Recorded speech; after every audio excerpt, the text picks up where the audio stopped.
উপমহাদেশের প্রখ্যাত সুরকার ও সঙ্গীত শিল্পী শচীন দেববর্মন এবং শাস্ত্রীয় সঙ্গীতের আচার্য সুর সম্রাট ওস্তাদ আলাউদ্দিন খাঁর পৈতৃক বাড়িতে জাদুঘর নির্মাণের উদ্যোগ গ্রহণ করেছে সংস্কৃতি মন্ত্রণালয়।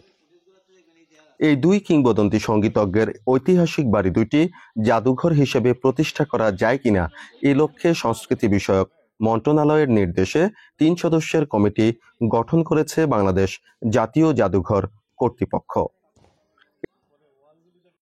এদিকে আজ কমিটির 3 সদস্য কুমিল্লা নগরীর চরথায় অবস্থিত প্রখ্যাত সুরকার ও সঙ্গীত শিল্পী শচীন দেববর্মনের বাড়ি পরিদর্শন করেন।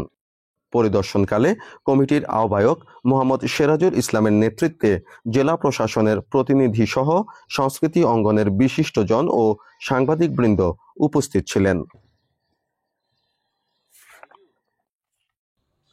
এর আগে প্রতিনিধি দল নবীনগরের শিবপুর সুর সম্রাট ওস্তাদ আলাউদ্দিন খাঁর বাড়ি পরিদর্শন করেন। এ সময় নবীনগর উপজেলার নির্বাহী কর্মকর্তা রাজীব চৌধুরী সহ গণ্যমান্য ব্যক্তিবর্গ উপস্থিত ছিলেন। 2 দিনের সরেজমিন পরিদর্শন শেষে প্রতিবেদন দাখিল করবে কমিটি। উল্লেখ্য, শচীন দেববর্মন 1906 সালের 1 অক্টোবর কুমিল্লা শহরের চরথায় এই বাড়িটিতে জন্মগ্রহণ করেন।